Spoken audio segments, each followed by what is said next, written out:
Right, so I've got the lads with us, and this is the most detailed video as we do. It's the last one of the day.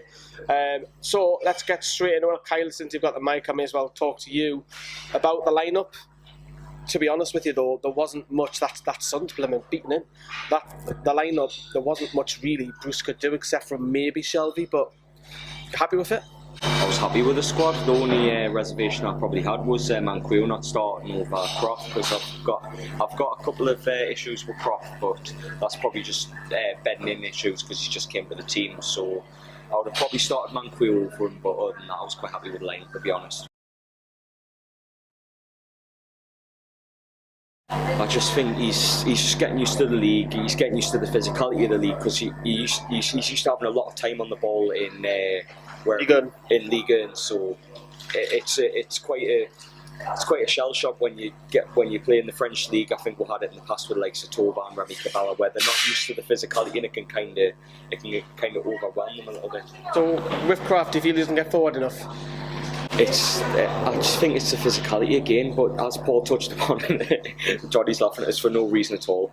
But I think it's what Paul touched upon, the player ratings or the.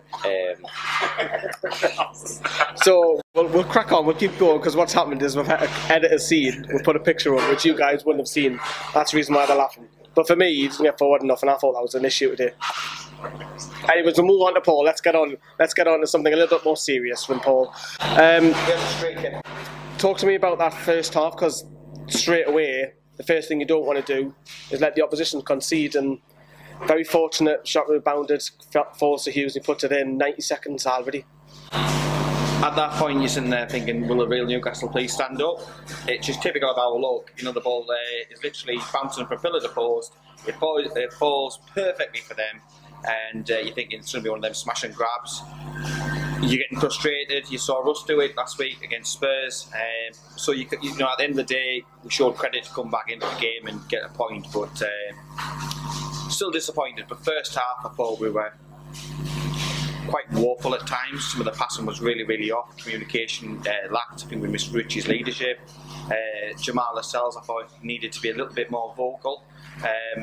He wasn't backing orders out, and as I say, that's probably the Richie effect that we're missing. That just goes to show you, when this midfielders are giving away possession, sloppy, and then it takes a centre back to dribble a little bit forward, run into the box and score. That elegant, beautiful man, you know, everybody knows I love him, but we needed something a little bit like that. We needed something to come out the blue, and he done that, didn't he? I don't think we would have scored any other which way. We were all saying with Shard, he could be the difference. Like I said, I think we looked a little bit toothless, a little bit disjointed at times. The passing in the middle of the park just wasn't coming off. Sean Longstaff had a bit of an off day, shall we say, from his high standards, and it just spread throughout the team. There was some players who, you know, did do quite well, and in the end sort of dragged the others back up to where they needed to be. But it was disappointing, and we shouldn't be at all relying on these sort of situations against teams who are going to be amongst us and around us in the league. But it looked like for the first half, bottom the second goal. Went into half time, but I just want to take you back. As soon as Watford scored, we had that chance through Almiron. It's a brilliant save. I thought Ben Foster had a sensational game, but that save, is it a world class save, or is it more pushing on Almiron? Should have finished that. In that sort of position, you're begging for it. If you imagined like a Shearer or somebody in the bomb, that would have been smashed into the back of the net, no doubt about it. But the lad, he's given everything else. It's just that little bit of extra X factor, that little few extra percent, that little doubt in the back of his mind that's making him hesitate. But you can't take anything away from the save. Yeah, I thought their keeper was their man of the match by absolutely. It's Ben Foster, isn't it? He's one of the better goalkeepers in the league and has been for a while. You know, it's good. I'm desperate. Everybody knows I'm really pro Almiron. I think he wins your free kicks. I think he has players who double up on him, and he will eventually get your goals in. Our lads were getting kicked out. Second half, Johnny. Sorry. Foster, that save, that stands out, because you was talking about Ben Foster and that save where, who was it? Was it Longstaff? Hayden. It was Hayden. It was what a save that was again. It was a good save, but we're knocking on the door. I thought we started the second half really, really well. I thought we were going on the front foot. Valens was getting forward, and Atsu was trying to get the overlap as well. And we just seemed like we were really going for it. And yes, it was a fantastic save by Foster. I think it's almost a save that you're expecting to make though from Isaac Hayden, but I think we're a million miles away from 3 points today. But you've also got to talk about Watford's chances in the second half as well. There's a few, weren't there? Scary moments on the counter. There was. I think obviously success came on and was almost successful. Sorry, Rob. With a header, which Dubravka saved well. But Delafeu came on, caused a little bit of issues as well, and he got a strike on goal, which was again saved well by Dubravka. So I thought Newcastle with a better team second half, but Watford would probably have the more clearer cut chances if you see us on like a match of the day or something like that. But I think it's a fair result. I think some people look at it as 2 points drops, especially the fact that Newcastle are at home against Watford. No disrespect to Watford, but no, I'd agree. I think it's a fair game. It's a fair result, but encouraging signs, improving signs. But we need some players back because we're getting more injuries again. Yeah, I'll touch on that in a moment. Let's quickly hear from Steve Bruce. We're disappointed that we couldn't take all three. We had 1 or 2 opportunities to really take that, but after a really awful start where we had to recover the other night from a deflected goal, then we've got another one today, which was cruel on us, but just what they needed too.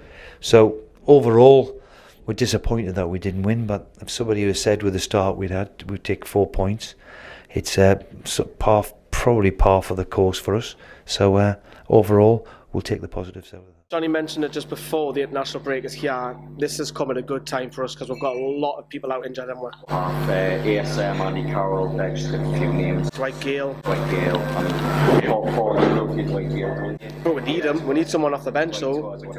We do, yeah. I mean, he's probably given the London, plenty of money and stuff like that. We need as many players back as soon as possible because next it's only a trip down the field, so we need to get as many back as quickly as possible, get the international period over and done with, and then hopefully have the full squad back for the next part of the season.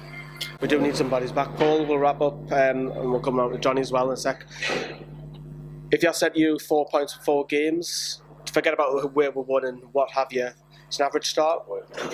You'd probably say that's about right with this side. About right, and given all of the drama that we've had over the summer, all of the circus, all of the histrionics, all of the raffle even, all of everything that we've had to get 4 points out of the opening 4 games, you would have taken most definitely. I'd have snapped your hand up. Sitting in 14th, which is a bit lofty, I know, but I know the league's tight at the moment. But Liverpool away. I think I know what's going to happen, but do you want to tell everybody what kind of formation? We've got 2 weeks to prepare, get some bodies back. All I'm saying is that Newcastle went to Tottenham and won. Yes, Liverpool are a better team than Tottenham, but if we can go out with the same sort of tactics, we did. We're the only team in the Premier that have beaten Man City in this league in this calendar year so far. I'm not saying that we're going to do that against Liverpool, but if we can go out and be defensive and be tough to break down, yes, Liverpool are going to get chances. They've got Mane, Salah, and You're Firmino. struggling, are you? I know. Salah, Mane, and Firmino and arguably the best 3 forwards in the league. So, look, it's going to be a tough game. But if we can go in there and don't embarrass ourselves and look like we can move on, and I think we've got Brighton the week after. That's the bigger game. Let's be brutally honest. And let's see if we can get a big win against Brighton in 3 weeks' time. Yeah, so the international break is coming at a good time, I agree, because of all the injuries. And look, we're not expecting to get now from Liverpool, but Brighton is the big one. Let us know what you think in the comments down there below. Have a good day, everyone. Ta-ra. Bye-bye.